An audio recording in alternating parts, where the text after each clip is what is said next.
आखाती देशांमधील युद्धाचं सावट आता थेट रत्नागिरीच्या पर्यटन व्यवसायावरही पडल्याचं पाहायला मिळतंय। एरवी हाऊसफुल असणारी रत्नागिरीतील हॉटेल्स यंदा पर्यटकांच्या प्रतीक्षेमध्ये आहेत। गॅस सिलेंडरच्या टंचाईमुळे हॉटेल मालकांना चुलीचा आधार घ्यावा लागतोय।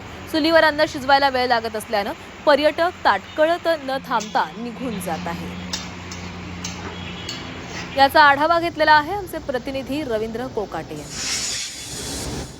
सध्या पर्यटन हंगामा सुरू असताना सुद्धा कोकणातले जे मुंबई गोवा महामार्गावरचे जे हॉटेल्स आहेत हे सध्या रिकामे असल्याचं चित्र आपल्याला पाहायला मिळतंय। सध्या आपण जर बघितलं तर आपण सध्या मुंबई गोवा महामार्गावरच्या चिपळूण नजीकच्या एका हॉटेलमध्ये आहोत आणि या हॉटेलची दृश्य आपण दाखवतोय। पूर्णतः हॉटेल आहे ते रिकाम आहे, कारण आखाती देशांमध्ये जे युद्ध सुरू आहे याच्या झळा या हॉटेल व्यावसायिकांना बसलेल्या आपल्याला पाहायला मिळतात। जे गॅस सिलेंडरचे तुटवडा आहे त्याच्यामुळे इथले जे हॉटेलचे जे मेन्यू कार्ड आहे या मेन्यू कार्ड मधले जे पदार्थ आहेत ते सध्या गायब झालेले आपल्याला पाहायला मिळत आहेत। काय एकंदर परिस्थिती आहे सध्याची?